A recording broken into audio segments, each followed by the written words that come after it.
So ఈ రోజు మనం MDI అంటే మీటర్ డోస్ ఇన్హేలర్ ను ఎలా వాడాలో చూద్దాం. నమస్తే, నేను doctor Ajith Kumar, pulmonologist and intensivist.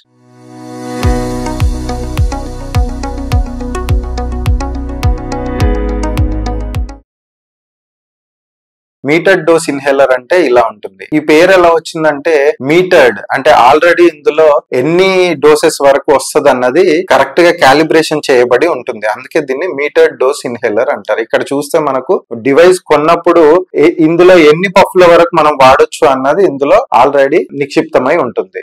దీంట్లో చూస్తే 200 అని ఉంది. సో ఇది కొత్త డివైస్, ఇప్పుడే ఓపెన్ చేసాం. సో దీన్ని మనం 200 పఫ్స్ వరకు వాడుకోవచ్చు. సో దీన్ని ఎలా వాడాలన్నది ఈరోజు చూపిస్తాను. చాలా మట్టుకు ఆస్తమా గాని, సిఓపిడి, ఉబ్బసం ఉన్న పెద్దవాళ్ళు గాని, ఆస్తమా ఉన్న చిన్న పిల్లలు గాని ఈ మీటర్ డోస్ ఇన్హేలర్ వాడాల్సిన అవసరం వస్తుంది. సో నేను ప్రాక్టికల్ గా చూస్తున్నప్పుడు పేషెంట్స్ చాలా మంది దీన్ని సరిగ్గా వాడుకోవడం ఎలా తెలియక ఊరికే నోట్లో పెట్టుకొని పుచ్చుకొని కొట్టేస్తుంటారు. అది నోట్లోనే డిపాజిట్ అయిపోతుంది, లేకపోతే బయటకు వచ్చేస్తుంది పొగలాగా. సో అదంతా ఇన్అప్రోప్రియేట్ యూజ్. కరెక్ట్ గా దాన్ని ఎలా వాడాలో ఈరోజు చూపిస్తాను నేను. సో డెమాన్స్ట్రేట్ చేసి చూపిస్తాను. సో దీనికి ఒక క్యాప్ తో పాటు వస్తుంది. ఫస్ట్ దీన్ని ఎలా పట్టుకోవాలి, పట్టుకోవడానికి మనకి ఇక్కడ కింద ఒక చిన్న గ్రూవ్ ఇస్తాడు.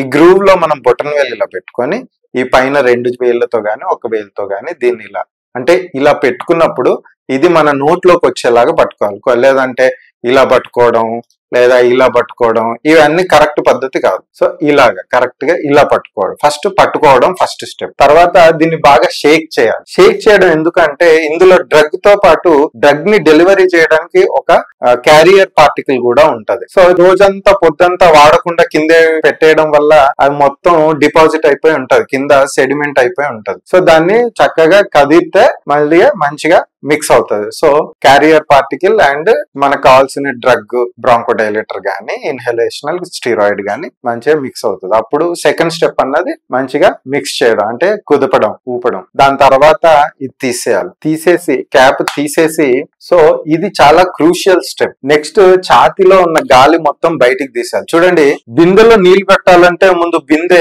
ఖాళీగా ఉండాలి. బిందెలో ఆల్రెడీ నీళ్లుంటే ఇంకా కొత్తగా నీళ్ళేం పట్టలేము మనం. అందుకని దీని ద్వారా మనం శ్వాస తీసుకోవాలి. శ్వాసతో పాటు మందు ఛాతీ లోపలికి వెళ్ళాలి అంటే ముందు ఛాతీ ఖాళీ చేయాలి. కాబట్టి డీప్ ఎక్సలేషన్ ఇవ్వాలి. ఎక్సలేషన్ అంటే శ్వాస వదిలేయడం. పూర్తిగా శ్వాస వదిలేసి అప్పుడు దీన్ని నోట్లో సరిగ్గా పళ్ళ మధ్యలో చక్కగా బిగించి పెదవులతో చుట్టూ దీన్ని సీల్ చేసి అప్పుడు దీన్ని ఒత్తడము, శ్వాస తీసుకోవడం రెండు ఒకసారి చేయాలి. ఇది చాలా క్రూషియల్ స్టెప్. ఎందుకంటే మనం ఫస్ట్ ఒత్తేస్తున్నాం అనుకోండి, శ్వాస తీసుకోవడం మొదలు పెట్టకుండా ఈ వచ్చిన డ్రగ్ అంతా కూడా నోట్లోనే డిపాజిట్ అయ్యే అవకాశం ఉంటది. సో అప్పుడు శ్వాస లోపలికి అంటే ఊపిరితిత్తుల కొన వరకు వెళ్లే ఆస్కారం తక్కువ ఉంటది. కాబట్టి శ్వాస తీసుకోవడము, ఇది నొక్కడము రెండు ఒకసారి జరగాలి. సో అది నేను మీకు ఒకసారి ఇప్పుడు డెమాన్స్ట్రేట్ చేసి చూపిస్తాను. ఫస్ట్ స్ట్రైట్ గా కూర్చొని, పైన నిలువుగా నిటారుగా కూర్చొని, ఆ తర్వాత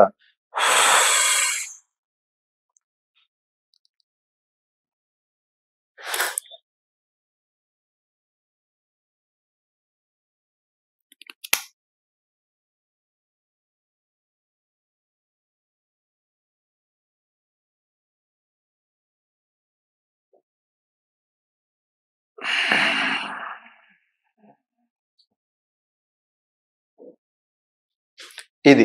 సో ఇప్పుడు మీరు గమనించినట్లయితే ముందు నేను శ్వాస వదిలేసి ఆ తర్వాత దీన్ని పళ్ళ మధ్యలో పెట్టుకొని పెదవులతో చక్కగా సీల్ చేసి శ్వాస తీసుకోవడము, ఇది ఈ ఇన్హేలర్ పఫ్ ని రిలీజ్ చేయడం రెండు ఒకసారి చేసినప్పుడు ఆ శ్వాసతో పాటు ఈ మందు అనేది నా శ్వాసనాళాల లోపలి వరకు వెళ్తుంది. శ్వాస మొత్తం తీసేసుకున్న తర్వాత నేను ఒక 10 సెకండ్లు ఆపేశాను శ్వాసను. దాని వల్ల వెళ్ళిన మందు చక్కగా శ్వాసనాళాల్లో సెటిల్ అవుతుంది. సో నేను ఇలా మీకు 10 సెకండ్లు లెక్క పెట్టాను. ఆ తర్వాత డివైస్ ని బయటికి తీసేసి ముక్కు ద్వారా నెమ్మదిగా శ్వాస వదిలాను. సో ఇది ఒక పఫ్ డెలివరీ జరిగింది. ఇలా ఒక 2 సెకండ్ల గ్యాప్ తీసుకొని మళ్ళీ సేమ్ ప్రొసీజర్ ని మళ్ళీ రిపీట్ చేయడం ద్వారా మీరు రెండో పఫ్ పొందగలుగుతారు. సో ఈ విధంగా దీన్ని అప్రోప్రియేట్ గా వాడుకోవాలి.